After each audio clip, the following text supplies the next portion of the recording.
आज की क्लास में हम डिस्कस करने वाले हैं एडर्स के बारे में, हाफ एडर और फुल एडर के बारे में।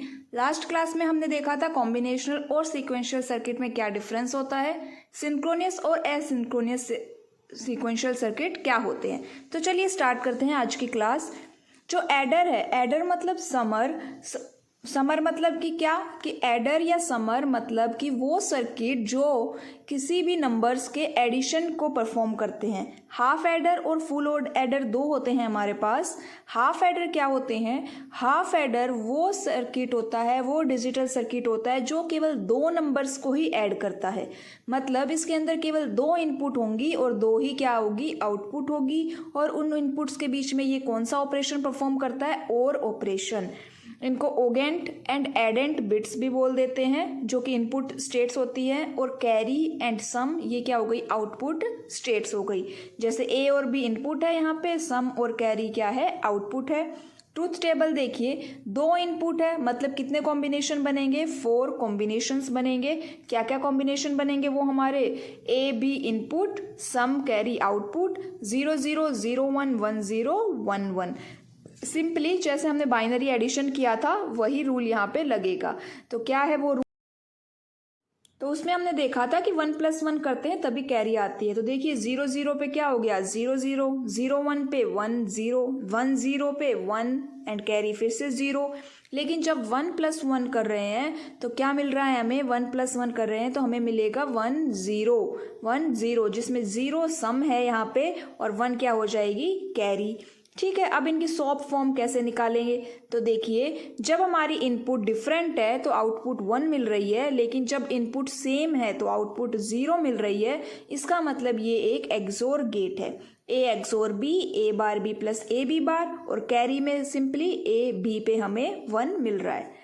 अब इनका सर्किट डिज़ाइन करें तो सिंपली सम का सर्किट क्या था? ए एक्सोर बी आप डिज़ाइन कर सकते हो, लॉजिक गेट्स, और कैरी में ए बी एंड गेट का यूज़ हो रहा है। हाफ एडर लॉजिक सर्किट में क्या करना है? दोनों को कंबाइन कर देना यहाँ पे, और सिंपली हमें क्या मिल जाएगा? एक half adder logic circuit. Full adder की बात कर ली जाए तो हाफ एडर केवल दो नंबर्स को ऐड करता था। ये इसका एक ड्रॉबैक था, इसीलिए क्या आया? फुल एडर आया जो कि 3 बिट्स को ऐड करता है, ए बी, और एक इसमें क्या होती है? Carry C. जो सी होती है यहाँ पे, C is representing carry from previous significant position. ठीक है, 3 इनपुट और लेकिन आउटपुट कितनी? 2, ओनली 2 आउटपुट ही रहेगी, सम और कैरी। जैसे ए बी इनपुट और सी इन एक इनपुट, सम और कैरी क्या हो गई यहाँ पे? आउटपुट। ट्रूथ टेबल देखिए, 3 इनपुट है तो मतलब कितने कॉम्बिनेशन बनेंगे यहाँ पे? 8 कॉम्बिनेशन बनेंगे। 8 कॉम्बिनेशन क्या क्या बनेंगे वो यहाँ पे? ए बी सी इन सम और कैरी के 0 0 0 0 0 1 0 1 0 0 1 1 1 0 0 1 0 1 1 1 0 और 1 ये कॉम्बिनेशंस बन जाएंगे। अब हमें इन पे जो एडिशन करना है आप इसी सीक्वेंस में करना कि पहले a + b को ऐड करना, उसके बाद जो आउटपुट आएगी उसके अंदर c इन थर्ड इनपुट को ऐड करना। अगर आपने सीक्वेंस चेंज करी तो आउटपुट में आपकी गलती हो सकती है। ठीक है, जैसे हम अगर एक यहाँ पे आउटपुट निकाल के देखें कि 0 + 0 0 0 + 0 0, ये तो 0 ही रहेगा दोनों में। लेकिन दूसरी देखिए, 0 + 0 क्या होगा यहाँ पे? 0, और 0 + 1 क्या होगा? 1, तो कैरी 0 हो गई। नेक्स्ट में 0 + 1 कितना हुआ? 1, और 1 + 0 कितना हुआ? 1। उसके बाद अगले वाले में 0 + 1 1, 1 + 1 कितना हो गया? 10, तो 0 सम में चला गया और 1 कैरी में। नेक्स्ट में भी 1 + 0 1, 1 + 0 1, 1 + 0 1 एंड 1 + 1 कितना हो गया? 10। फिर उसके बाद 1 + 1 कितना हो गया? 10, और यहाँ पे 0 + 0 0, और ये 1 कहाँ चली गई? कैरी में। 1 + 1 10 एंड 10 + 1 11, तो 1 1 यहाँ पे हो जाएगा। ठीक है, जिसमें कैरी नहीं आ रही है वहाँ पे 0 लिख देना है। सॉल्व फॉर्म निकालनी है यहाँ पे।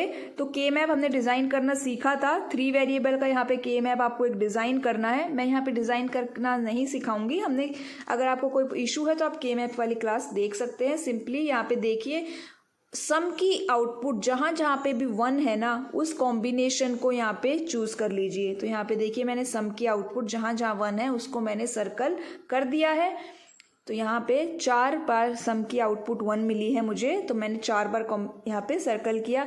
अब ये जो कॉम्बिनेशन मिला है इनपुट का, इस इनपुट के कॉम्बिनेशन को मुझे अपने के मैप के अंदर चेक करना है और वहीं पे क्या लिख देना है, 1 लिख देना है। ठीक है, एक्स्ट्रा रब कर देती हूँ ताकि आपको थोड़ा सा ईजी रहे देखने में। तो यहाँ पे लास्ट वाली क्या थी मेरी, 1 थी, उसको क्या कर दिया, सर्कल। अब इन कॉम्बिनेशन को मुझे, पहला कॉम्बिनेशन क्या है, 0 0 1, ए बी सी की वैल्यू क्या है, 0 0 1। तो यहाँ पे देखिए A 0 0 1, यहाँ पे क्या लिख देना है, 1। ऐसे ही बाकी सब में भी आप 1 कर दीजिएगा। सेम इसी तरह कैरी में कहाँ पे 1 1 है वो देख लीजिए और उनका कॉम्बिनेशन यहाँ पे ढूंढिए और उनमें क्या कर दीजिए, 1 लिख दीजिए। सेकेंड स्टेप यहाँ पे क्या होता था, हमें ग्रुप बनाना था। आपको ग्रुप बनाना भी आता है क्योंकि आपने के मैप अच्छे से डिज़ाइन करना सीख लिया है। तो यहाँ पे मैंने ग्रुपिंग कर दी है। सम में कोई ग्रुप नहीं बन रहा था इसीलिए सिंगल ग्रुप बने हैं और कैरी के अंदर 3 ग्रुप बनते हैं। यहाँ पे 3 ग्रुप बन गए। अब इन ग्रुप की क्या लिख देनी है हमें, जो भी हमारा एक्सप्रेशन से वैल्यू फाइंड आउट हो रही है वो लिख देनी है आपको। तो सम की वैल्यू ये निकल जाएगी आपके पास और इसको शॉर्ट फॉर्म में लिख सकते हो A XOR B XOR C in। ऐसे ही कैरी की आउटपुट भी आप निकाल सकते हैं, BC + AC + AB। ये सिंपली के मैप ही है आपका। ठीक है, अब इसका सर्किट डिज़ाइन कर लेना है फुल एडर का। देखिए A XOR B XOR C in, मतलब कितने XOR गेट चाहिए, 2 XOR गेट। तो यहाँ पे 2 XOR गेट हो गए, हमने डिज़ाइन कर दिए। A XOR B इनपुट चली गई उसमें और थर्ड इनपुट C in, क्या मिल जाएगा हमें, सम। कैरी के अंदर कितने एंड गेट चाहिए, 3 एंड गेट की रिक्वायरमेंट है। 3 एंड गेट ले लीजिए, उनको उनकी इनपुट मिल जाएगी जो चाहिए और फिर उन सब का क्या कर देना है, हमें XOR कर देना है। अब फुल एडर को हमें हाफ एडर की हेल्प से बनाना है। तो कितने हाफ एडर चाहिएंगे, 2 हाफ एडर की रिक्वायरमेंट होती है एक फुल एडर बनाने के लिए। तो देख लीजिए, एक हाफ एडर को 2 इनपुट दे दी, वो 2 आउटपुट देगा। दूसरे हाफ एडर भी ऐसे इनपुट लेगा और 2 आउटपुट देगा, वो सम मिल जाएगा। अगर आपको कैरी चाहिए तो कैरी, दोनों हाफ एडर की कैरी को क्या कर दीजिए, ओरिंग, और हमें एक फाइनल कैरी यहाँ पे मिल जाएगी। ठीक है, इस तरह से हम एक हाफ एडर की हेल्प से डिज़ाइन कर सकते हैं।